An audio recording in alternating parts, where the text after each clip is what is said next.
톨스토이는 독실한 기독교인이었습니다. 정말 문학 작품을 너무나 많은 사람들에게 도전 줄 수 있는 철학적 사고를 가진 작품들을 남긴 대문호입니다.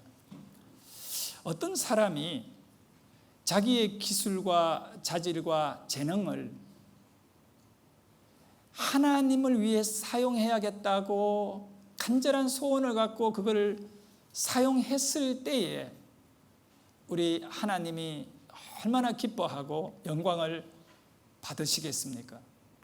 저는 그런 인물 중에 한 사람이 바로 톨스토이라고 보고 있습니다.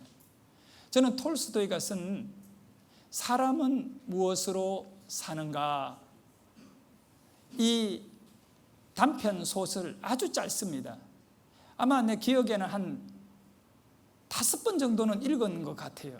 그 내용의 스토리를 거의 이해할 정도로 몇 년에 한 번씩 읽어보고 있습니다. 왜 그러냐 하면 뻔히 아는 답이지만 다시 한번 사람이 무엇으로 사는지에 대한 명확한 그러한 사상을, 신앙을 갖고 살고 싶은 소원 때문에 그렇습니다. 1885년에 톨스토이는 사람은 무엇으로 사는가, 이 소설을 통하여 사람들에게 당신은 무엇으로 살아야 하는가를 말해주고 있는 것입니다. 여기에 대답은 사랑이라고 말합니다. 아무리 가난해도 사랑을 가지고 살아갈 때 사람은 가치가 있게 된다는 겁니다. 성도 여러분, 우리는 무엇으로 살아야 합니까? 여러분 속에 사랑이 있는데 그 사랑을 빼내버리면 여러분은 어떤 존재인 것 같습니까? 사람은요, 사랑을 제거해버리면 짐승이 됩니다.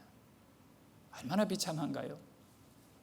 우리가 짐승같이 살지 않으려면 사랑으로 살아야 됩니다. 그런데 이 사랑은 단순히 우리가 살아있는 동안에 행복하다든가 그냥 기쁘게 사는 것으로 끝나는 것이 아니에요.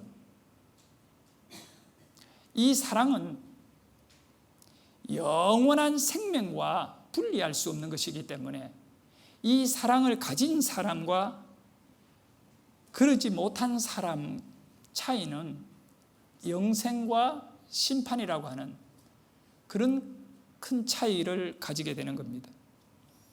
교회를 보십시오. 무엇으로 존재하는 것 같습니까?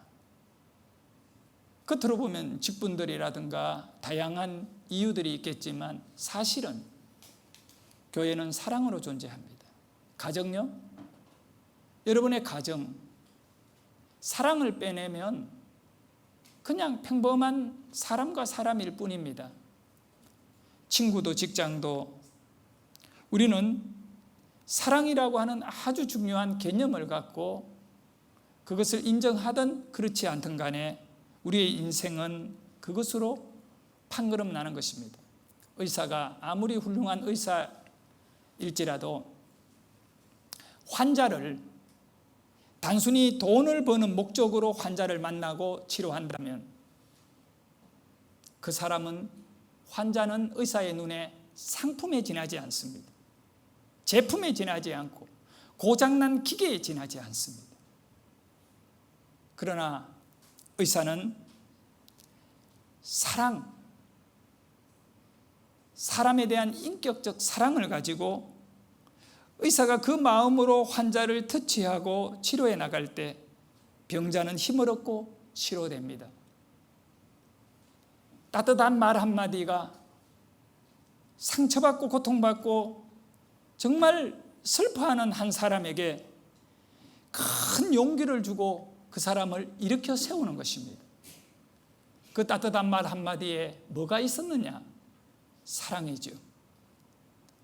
여러분, 교회를 가리켜 공동체라고 하는 개념을 가장 중요하게 소유하게 되는 겁니다. 교회는 공동체 존재입니다. 이 공동체, 밀가루가 반죽을 해가 하나의 덩어리가 되기 위해서는, 빵을 만들기 위해서는 밀가루만으로는 안 됩니다. 물을 부어야 됩니다. 가루를 하나로 만들어주는 역할을 하는 것이 물입니다. 물이 밀가루를 하나의 덩어리로 만들어주는 겁니다. 한 사람 한 사람 성도를 신앙의 공동체, 하나님의 나라 모형인 교회의 이 하나님 백성들의 공동체를 이루게 하는, 하나 되게 하는 가장 중요한, 한 사람 한 사람이 연합하는 연합 재질이 뭐냐, 무엇으로 우리가 연합했느냐라고 했을 때 그것은 단연코 사랑 외에는 말할 수 없는 것입니다. 하나님은 우리를 어떤 다른 목적으로 하나 되게 하신 것이 아니라 사랑으로 하나 되게 하셨습니다. 오늘 우리가 그 사랑을 외면하고 그거를 내려놓고 다른 이유로 하나가 되려고 했을 때 거기에서 교회 안에 많은 문제가 일어나고 갈등이 일어나고 교회는 본질을 잃어버리게 되는 겁니다. 요한복음 13장 34절에 보면 예수님은 우리에게 새 계명을 너희에게 주노니 서로 사랑하라. 이 새 계명은 새 생명을 말하는 겁니다. 계명은 생명이거든요. 우리가 얻어야 될 새로운 생명은 사랑을 통하여 이루어지는 겁니다. 내가 너희를 사랑한 것 같이 너희도 서로 사랑하라. 오늘 우리가 읽었던 본문인 요한 1서 4장 7절과 8절에 보면 함께 읽어보겠습니다. 사랑하는 자들아, 우리가 서로 사랑하자. 사랑은 하나님께 속한 것이니 사랑하는 자마다 하나님으로부터 나서 하나님을 알고 사랑하지 아니하는 자는 하나님을 알지 못하나니 이는 하나님은 사랑이심이라. 참 성경은 너무나 풍요로운 은혜와 진리가 있습니다. 우리가 성경을 무시하고 사니까 이 성경의 말씀의 소중함을 깨닫지 못할 뿐입니다. 성경은 우리에게 하나님의 사랑을 계속적으로 외치고 있는데 여기 이 말씀에 보면 우리가 사랑을 모르면 하나님을 모른다는 것입니다. 자, 여러분, 믿음은 뭔가요? 믿음은 하나님을 아는 것이거든요. 하나님 모르면 믿음 없는 거예요. 기독교의 믿음이 아닌 거지요.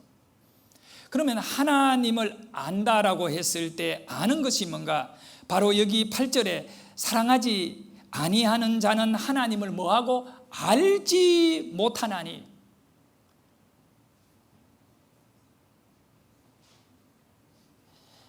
사랑이라는 이 안경을 통하여 우리는 하나님을 알게 된다는 것. 다른 것으로 하나님을 이해하고 깨닫는 게 아니라 사랑을 가지고. 그래서 사랑하지 아니하는 자는 하나님을 알지 못하는, 이는 하나님은 뭐라고요? 사랑입니다. 우리는 하나님으로부터 너무나 큰 사랑의 선물을 받았습니다. 여러분, 1년 전 작년 가을에 저는 여러분들과 함께 하나님의 선물이라는 주제로 전도를 했습니다. 작년 가을 전도한 거 여러분 기억하죠? 선물. 하나님은 여러분에게 사랑의 선물을 주셨습니다. 여러분 안에 하나님의 선물이 이미 도착해 있습니다. 그 선물이 뭔가요? 예수 그리스도입니다. 예수 그리스도는 하나님의 사랑의 선물입니다. 그분이 여러분을 사랑하셔서 예수님을 여러분에게 주신 것입니다. 왜 주셨는가? 더 재밌게 살아라고, 편안하게 살아라고 주셨는가? 부모가 자식에게 재산을 줄 수 있습니다. 왜요? 편안하게 살아라고, 행복하게 살아라고. 우리 하나님께서 예수님을 여러분에게 선물로 주셨는데, 사랑해서 선물로 예수님을 주셨는데 그 목적이 뭔가요? 여러분이 평안하게 살아라고, 행복하게 살아라고? 그렇지 않습니다. 목적이 완전히 다릅니다. 그 선물은 여러분을 살리려고, 이보다 더 중요한 이유는 없습니다. 할렐루야.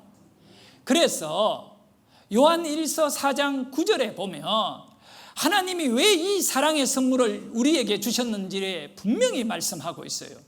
제가 한번 읽어보겠습니다. 하나님의 사랑이 우리에게 이렇게 나타난 바 되었으니, 하나님이 자기의 독생자, 바로 하나님의 선물인 독생자를 세상에 보내시면, 우리에게 주시면, 여기 세상은 언제나 사람을 말하는 거예요.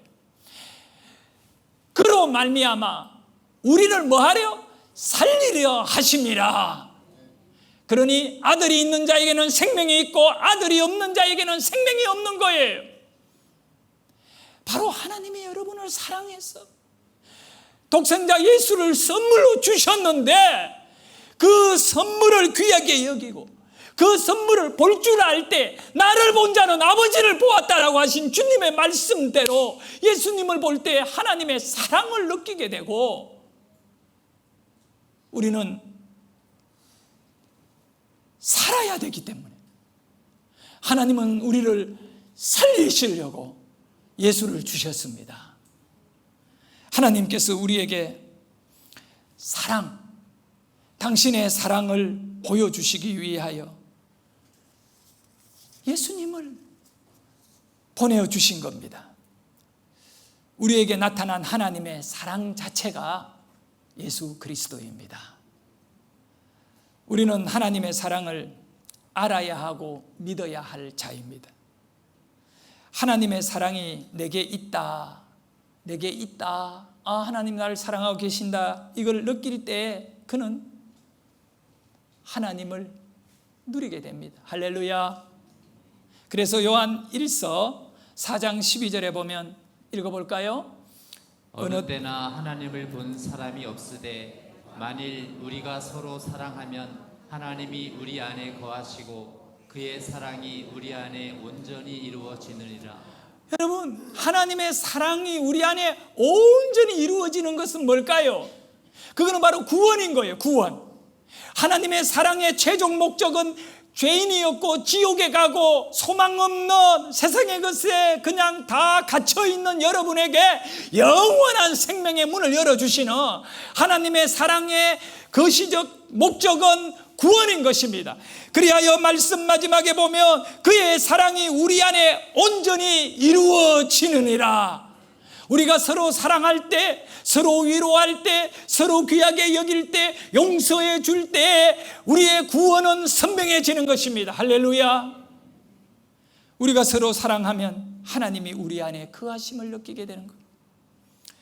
하나님, 사람의 사랑은, 여기서 아주 중요한 것을 우리가 분별해야 돼요. 사람의 사랑은 감정의 영역에 딱 갇혀 있습니다. 누구를 사랑한다, 감정의 영역 안에 있는 사랑은 상처를 받기도 하고요, 물론 기쁠 때도 있지만 대다수 보면 그것은 나중에 서가가 썩어버리듯이 인생이 썩어버리는 겁니다. 감정의 사랑, 여기에 올인하면 안 되는 것입니다.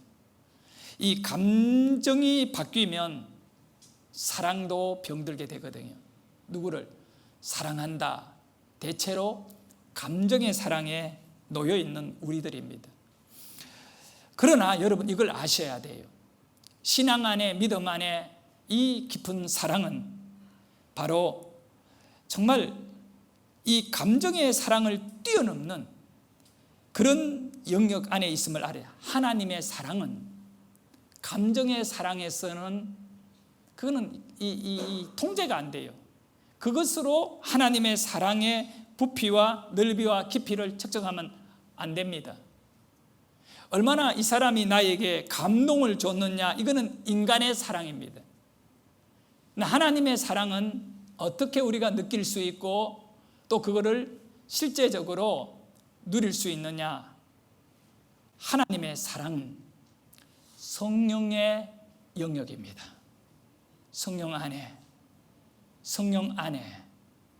여러분이 성령을 통하여 성령이 여러분을 지배하고 성령이 여러분에게 임재함으로 이 하나님의 사랑을 느낄 때 우리는 완전히 그분에게 지배를 받게 되고 그분에게 무너지는 인생, 사람이 바꾸어지게 되는 것입니다. 교회를 오래 다녀도 도무지 변화가 일어나지 않는 것은 늘 하나님을 사랑하려고 도전하고 나오지만 그 사랑이 감정의 사랑의 영역 안에서 그가 하나님을 만나려고 했기 때문에 일어난 결과입니다. 성령입니다. 사랑하는 성도 여러분, 그것을 오늘 분명히 말씀해 주고 있습니다. 요한일서 4장요, 우리가 읽은 이 본문이 하나님의 사랑에 대해서 가장 강하게 우리에게 임팩을 주고 있거든요. 그런데 이 내용에 보면 사랑은 어떻게 우리에게 완성이 되는가를 말씀해 주고 있습니다. 그게 바로 13절 우리가 읽은 본문의 마지막 내용입니다. 한번 크게 읽어봅니다. 시작. 그의 사랑을 우리에게 주심으로 우리가 그 안에 거하고 그가 우리 안에 거하시는 줄을 아느니라. 여러분, 그가 내 안에 거하고 하나님이 내 안에, 예수가 내 안에 거하고 그가 우리 안에 거하시는, 안다, 본다, 믿는다, 동일한 개념이거든요. 그렇다면 하나님이 예수가 내 안에 있다는 것을 다른 것으로 알 수 있는가? 알 수 없다는 겁니다. 그의 성령을 우리에게 주심으로, 이것이 전제입니다. 여러분이 성령의 사람이 될 때 예수님이 내 안에 계신다는 것, 하나님이 예수님을 내게 주셨다는 것을 알게 되는 것입니다.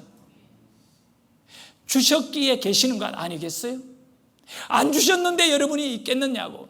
하나님의 선물 예수 그리스도, 그가 내 안에 있다는 것을 성령이 내 안에 역사할 때만은 우리가 깨닫게 되는 것입니다. 여러분, 성령의 사람 되셔야 돼요. 이 영적인 부분에 여러분들께서 하나님께 맡겨야 돼요. 이성의 벽에 강한 그 이 콘크리트 같은 이 이성의 장벽에 하나님의 성령이 막히면 안 돼요. 그래서 우리는, 내가 다음 주에 설교할 예정인데 뭘 내려놓았나? 당신은 뭘 내려놓았는가? 뭘 내려놓고 있는가? 성도 여러분, 이 사랑은 성령이라고 하는 이 부분과 분리하면 인간의 사랑에 머물게 되는 것입니다. 감정의 사랑에 갇히게 되는 것입니다. 우리가 깨닫고 우리가 누리고 우리가 앞으로 소망하는 모든 것의 사랑은 성령의 은혜 안의 사랑, 그것이 바로 하나님을 보는 자의, 우리가 하나님을 보지는 못하였지만 그가 계심과 그가 우리를 사랑해 주심과 그가 우리를 구원하심을 알게 되느니라. 어떻게? 성령만이, 성령이 우리에게 오심으로. 할렐루야. 여러분, 성령의 지배 안에 있는 성도이기를 축복합니다. 하나님의 사랑을 깨닫는 것은 감정이 아니라 성령이라. 지금이라도 성령을 의지하십시오. 이 성령은 성경에 보면 누구에게 주냐? 사모하는 자이가. 답이 딱 하나예요. 저를 따라합니다. 사모하는 자. 사모하는 자. 창세기에 보면 1장 2절에 정말 사람의 마음의 상태, 이거는 이제 우주의 상태였거든요. 땅이 혼돈하고 공허하며 흑암이 깊음 위에 있고 인생입니다. 인생. 혼돈하지요. 공허하지요. 어둡지요. 그 어두움이 끝이 어딘가 보이지가 않지요. 자빠지고 넘어지고 깨지고 우리 인생의 약함투성이에요. 그런데 다 어떻게 하나님의 영이거든요. 하나님의 영이 수면 위에 운행하시니라. 영이라는 이 히브리어는 루아흐입니다. 하나님은 엘로힘이죠. 그러니까 루아흐 엘로힘. 그리고 이거는 하나님의 영이 운행을 하고 있다. 운행. 움직이고 있다는 거예요. 움직이고 있어. 내가 설교하잖아요. 하나님의 말씀은 살아있고 운동력, 운동이 있잖아요. 운동. 이게 바로 운행하는 거죠. 그래가 살려내잖아. 그죠? 움직이니까. 정말 혼돈, 공허, 흑암에 갇혀있는 우리 그 자체가 우리 인생이거든요. 답이 없잖아요. 그런 우리에게 하나님의 영이 운행하십니다. 하나님의 영이 우리를 뭐 한다고요? 품어주시는 겁니다. 우리 장로님 기도에 정말 하나님이 우리를 상처투성인 우리 정말 하나님의 마음을 헤아리지 못하고 우리 욕심과 욕망, 우리 일에 쫓아가는 우리를 어떻게 했다고요? 품어주셨다 했잖아요. 그래서 이 루아 엘로힘께서 그의 성령이, 그의 영이, 하나님의 영이 이 혼돈과 공허와 흑암의 것을 품어가지고 운행한다.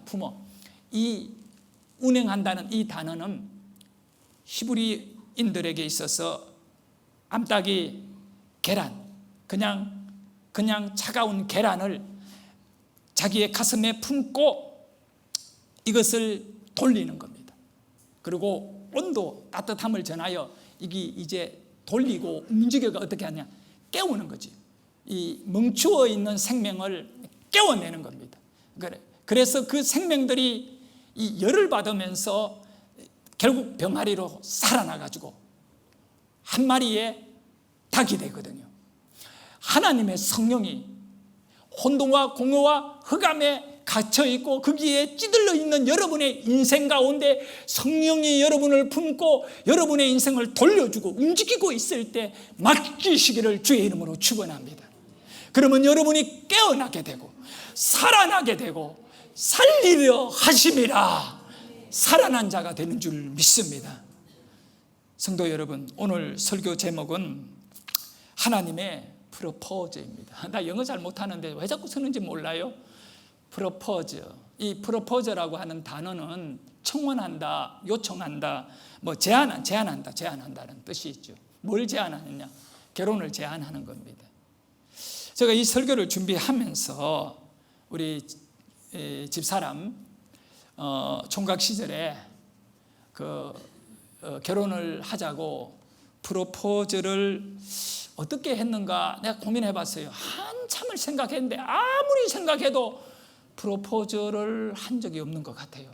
그런데 결혼은 했더라고요. 자, 여러분, 프로포즈 할 때 반드시 따라가는 것이 두 개가 있어요. 첫째 하나는 뭐냐면 결혼합시다. 이건 사깁시다가 프로포즈는 아니에요. 결혼하자는 얘기예요. 그 다음에 한 가지가 또 있는데 그게 뭐냐?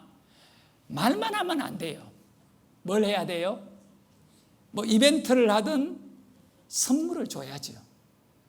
하다못해 다이아 반지는 아니더라도 그 어떤 반지라도 하나 사서 주면서 나와 결혼해줘요.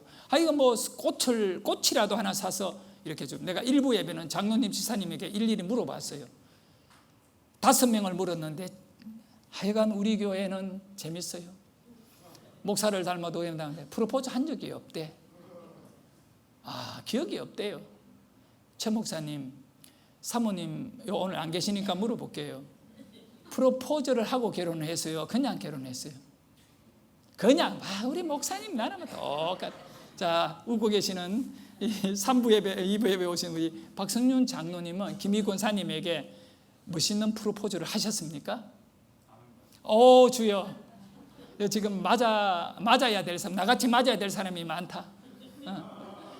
우리 이평수 집사님은 옆에 있는 우리 권사님에게 결혼하자 할 때 멋있는 프로포즈를 했어요, 안 했어요? 기억이 안 나지. 그거 안 했는 거야. 그건 안 한 거야. 혹시 권사님 뭐 그렇게 프로포즈를 했나요?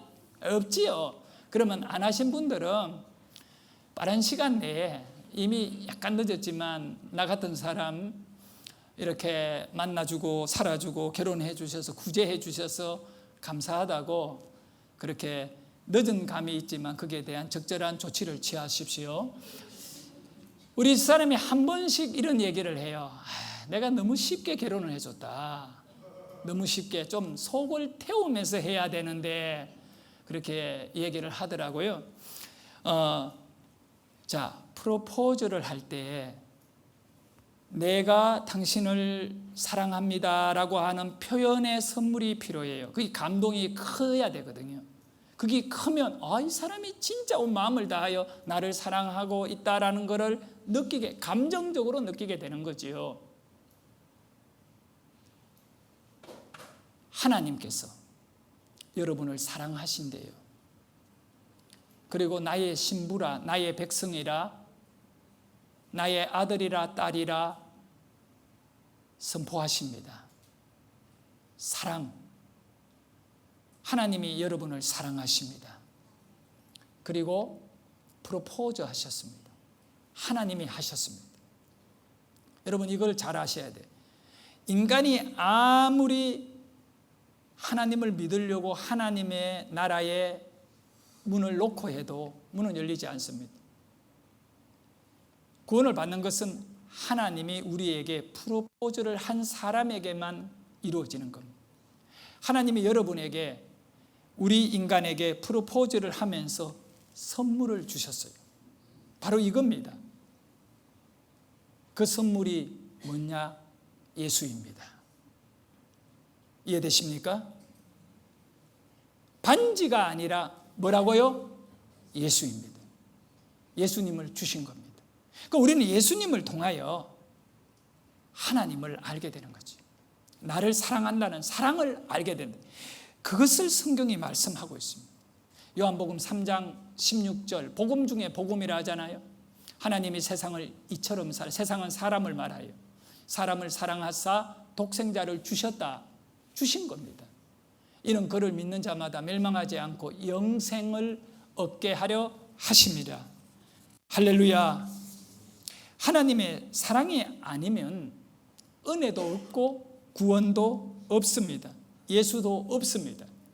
예수는 하나님 사랑 때문에 계시는 분입니다. 하나님 사랑을, 이 하나님의 사랑에 눈을 뜨는 자가 되어야 됩니다. 이것에 눈을 뜨는 것이 바로 믿음이고 신앙입니다. 그냥 뜰 수 있는 것이 아니라 성령이 내게 오심으로 하나님이 예수님을 선물로 주셨구나. 받을 자격 없는 내가. 그래서 로마서에서 말씀하고 있거든요. 5장 8절에 보면 읽어볼까요? 시작. 우리가 아직 죄인 되었을 때에 그리스도께서 우리를 위하여 죽으심으로 하나님께서 우리에 대한 자기의 사랑을 확증하셨느니라. 놀라운 말씀입니다. 어떤 자격을 말합니까? 여러분이 자격이 있어서 하나님이 사랑했다고 말씀하면 아니잖아요. 우리가 아직 우리의 상태는 죄인이었을 때, 못난 자였을 때, 저주받은 자였을 때 그리스도께서 우리를 위하여 죽으심으로 하나님께서 우리에 대한 자기의 뭐를요? 사랑을 쐐기 박았다 말씀하고 있습니다. 사랑의 확고함을 이루었다는 것입니다. 성도 여러분, 자격이 있어 사랑받은 게 아니다라는 사실입니다. 이것이 너무 충격적인 얘기예요. 여러분이 누군가를 사귀고 누군가를 존중하고 누군가와 친구이든 연인이든 결혼을 했던 그 사람에 대한 자격을 보잖아요. 자격을 소중하게 여기잖아요. 근데 우리 하나님은 자격 보지 않았다는 겁니다. 우리는 아직 죄인 되었을 때, 이 말씀이 로마서 5장 8절, 우리가 아직 죄인 되었을 때 하나님이 예수를 십자가에 주고 우리를 구원한 게 하나님의 사랑이다. 이 말씀과 똑같은 말씀을, 이거는 요한이 쓴 말씀이지만 그 로마서는 바울이 쓴 말씀이지만 사도 요한이 요한 1서 4장 9절에 똑같은 말씀을 선포하고 있습니다. 하나님의 사랑이 우리에게 이렇게 나타난 바 되었으니, 그 로마서 5장 8절은 뒤에 이것이 하나님의 사랑이다 라고 했지만, 이거는 앞쪽에 끌어당겨서 하나님의 사랑이 우리에게 이렇게 나타난 바 되었다. 바로 하나님이 자기의 독생자를 세상에 보냈으면 그로 말미암아 우리를 뭐 하려고? 살리려 하심이라. 여러분 살아나기를 주의 이름으로 축원합니다. 바로 하나님의 사랑은 여러분을 살려내는 것입니다. 그래서 여러분이 하나님의 사랑에 감동받고 그 사랑의 일꾼이 되고 그 사랑의 삶을 살아갈 때에 다른 영혼을 살리게 되는 것입니다. 다른 것이 사람을 살리지 않습니다. 하나님의 사랑입니다. 그래서 하나님 사랑에 대하여 이렇게 정의를 내려봅니다. 우리가 아직 죄인 되었을 때 은혜로 받은 것이다. 여러분 하나님의 사랑은 전적인 뭐라고요? 은혜입니다. 하나님 사랑의 시작이 바로 아직 죄인 되었을 때라고 말씀하고 있기 때문에 그렇습니다. 왜 하나님께서 아직 죄인 된 여러분을 사랑해 주셨을까요? 그것은 바로 하나님께서 우리에 대한 자기의 사랑을 확정을 해야 되는데, 우리는 너무너무 따지기를 좋아하고 의심을 많이 하니까 그 사랑을 확정을 하고 못을 딱 박아 놓으면 예수 십자가를 보면 부정할 수 없다는 것입니다. 여러분 복음이 뭡니까? 복음이 뭡니까? 우리는 수천 번 들어왔던 이 복음에 대하여 다시 한번 정의를 내립니다. 복음은 하나님의 사랑이 죄인을 덮었다. 저는 이렇게 밖에 말할 수 없습니다. 제가 복음이 뭐냐 물으면 여러분 대답합니다. 복음이 뭡니까?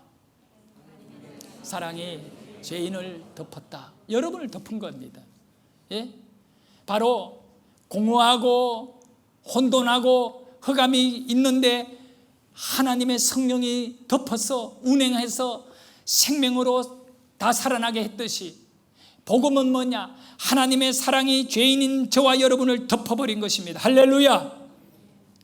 그래서 우리 예수님은 그 사랑을 가지고요, 배신하고 떠나버린 제자들을 찾아갔어요. 갈릴리 해변에 고기 잡고 있는 제자들에게 찾아가서 묻습니다. 요한의 아들 시몬아, 네가 이 사람들보다 나를 더 사랑하느냐 물어보십니다. 여러분 오늘 우리는 감정의 사랑의 틀을 벗어났어 성령의 은혜 안에 하나님을 진심으로 사랑하는 성도 되기를 축원합니다. 삶의 크기는 돈, 권력, 학벌, 학식, 인명, 권세 이런 것이 아닙니다. 삶의 크기는 사랑의 크기입니다. 여러분 사랑을 많이 받은 사람이라면 인생을 크게 사는 사람입니다. 또 사랑을 많이 하고 살은 사람이라면 그 사람은 많은 것을 누린 사람입니다. 삶의 크기는 돈이 아닙니다. 사랑의 크기입니다. 그런데 세상에 가장 큰 사랑이 무엇입니까? 부모의 사랑 크지요? 친구의 사랑 크지요? 세상에 가장 큰 사랑은 하나님 사랑입니다. 여러분이 하나님의 사랑을 알고 믿고 그 사랑을 삶의 가장 소중함으로 간직하면 여러분의 인생은 큰 사람입니다.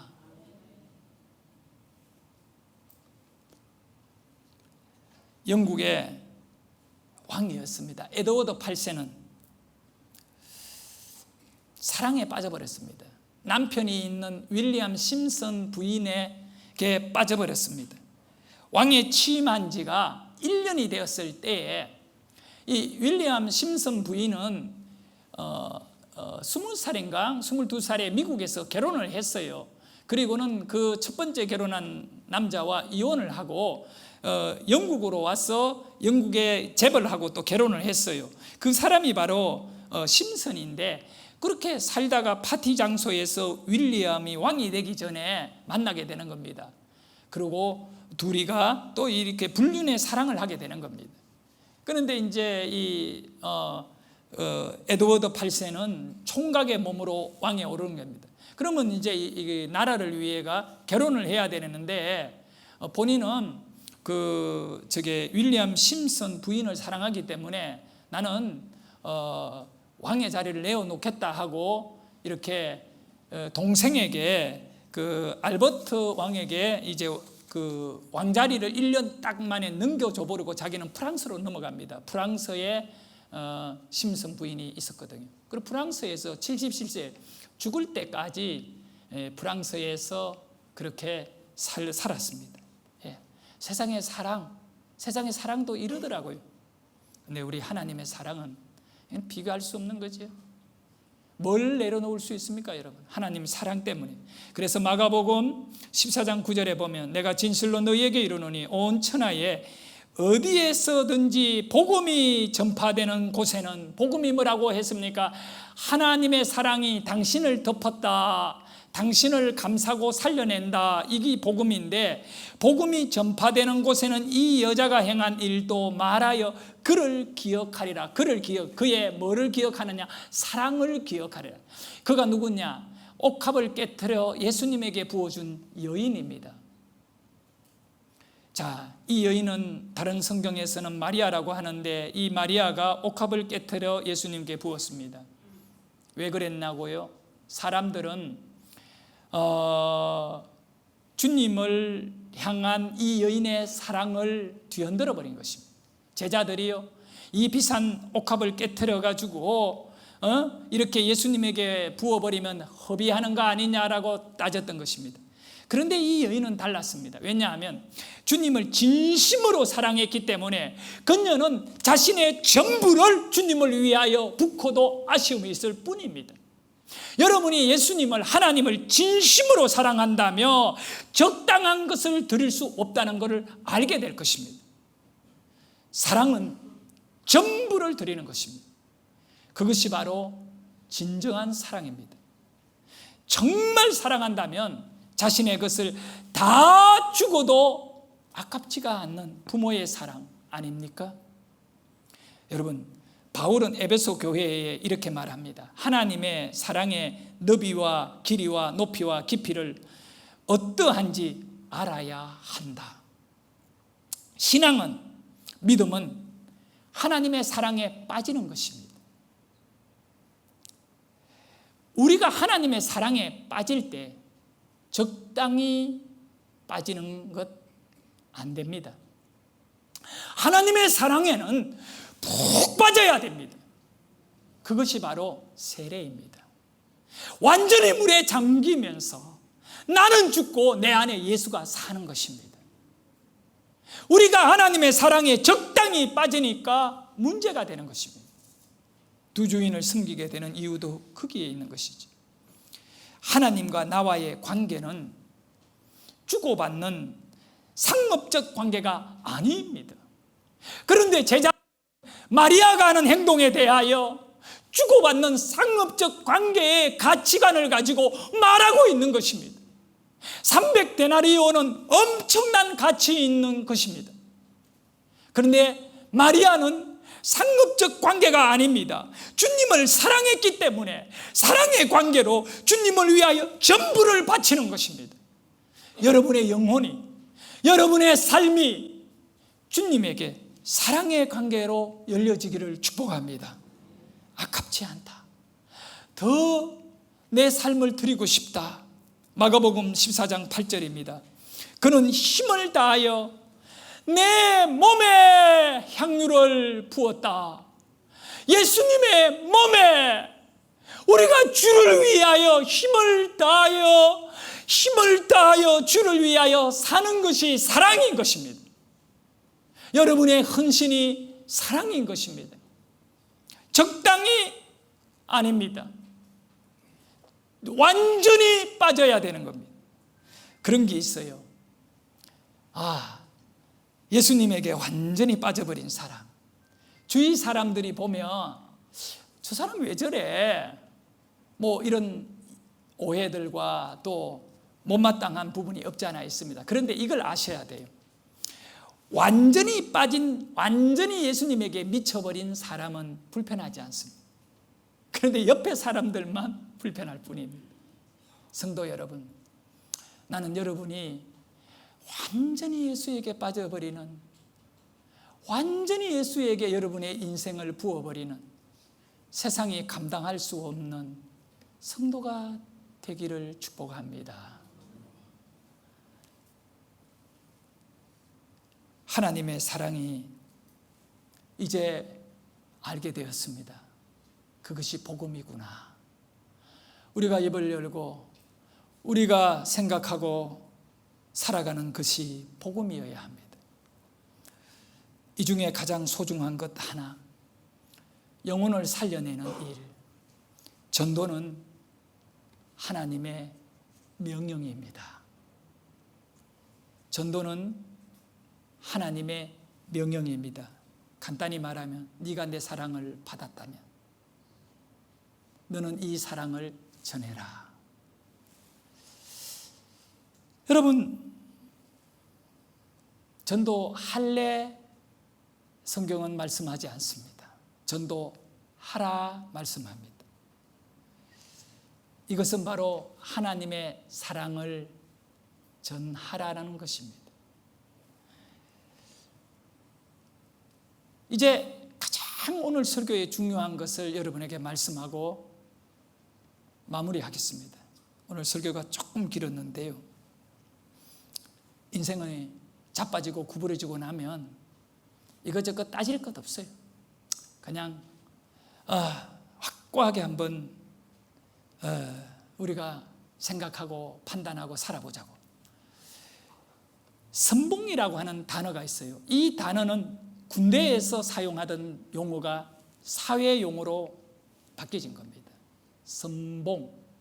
그리고 군대에서 선봉이라는 단어의 뜻은 뭐냐 하면 전쟁 맨 앞에 서서 싸우는 군인을 의미해요. 들어봤지요? 선봉에 서라. 들어봤지요? 선봉이다. 저 사람이 선봉이야. 선봉. 나는 일전에 이 한자의 뜻을 잘 몰랐어요. 선봉이라는 말은 그냥 이 앞쪽에 이렇게 봉우리가 있잖아요. 항상. 그게 봉우리인 줄 알았어요. 앞에 쓴 봉우리인 줄 알았어요. 한자를 보고 제가 소름을 느꼈어요. 선봉이라고 하는 이 단어는 먼저 선자에 칼끝 봉입니다. 선봉자, 사람을 이제 여기에 넣잖아요. 선봉자는 칼끝에 쓴 사람입니다. 전쟁할 때 부하들이 따르고 선봉에 선 지휘관이 나갈 때 부하들은 칼끝에 서 있던 선봉자가 죽는 모습을 보게 됩니다. 왜냐하면 칼끝이 그 사람을 가리키고 있기 때문에. 그 사람은 칼끝에 쓴 사람입니다. 그 사람의 목숨은 내어놓은 겁니다. 칼끝에 목숨을 내어놓은 것입니다. 살려고 하는 자는 선봉에 설 수 없습니다. 우리는 적당히 하나님을 믿으면 항상 신앙에는 시험이 오고 실패합니다. 우리는 신앙에 있어서, 복음에 있어서, 전도에 있어서, 전도에 특별히 사람을 살리는 이 일에 전도 선봉자가 되어야 됩니다. 교회 안에 수백 명의 교인이 있지만 나는 전도의 선봉자이다. 나는 복음을 위하여 칼끝에 내 목숨을 내어놓았다. 이것이 진정으로 예수를 믿고 하나님의 사랑에 빠지는 사람이라고 믿습니다. 전도가 얼마나 어렵습니까? 그러나 선봉에 선 자는 막을 수 없습니다. 우리가 11월 17일 영혼을 구원하는 일에 적당히는 아닙니다. 그건 하나님의 사랑이 아닙니다. 완전히 빠져야 됩니다. 그리고 이 전도의 선봉자가 되어야 됩니다. 하나님, 내 한 목숨이라도 드리겠습니다. 사도 바울이 선봉자입니다. 예수님의 모든 제자들 그리고 사도들이 선봉자입니다. 그들은 순교를 당하며 목숨을 칼끝에 내어줬습니다. 그리고 복음이 로마를 덮었던 것입니다. 여러분, 우리는 복음의 금을 들어야 되고 동시에 전도의 선봉자의 인생으로 화려하게 우리의 삶을 하나님께 드리는 사랑받은 자요 사랑하는 자가 되기를 주의 이름으로 축원합니다.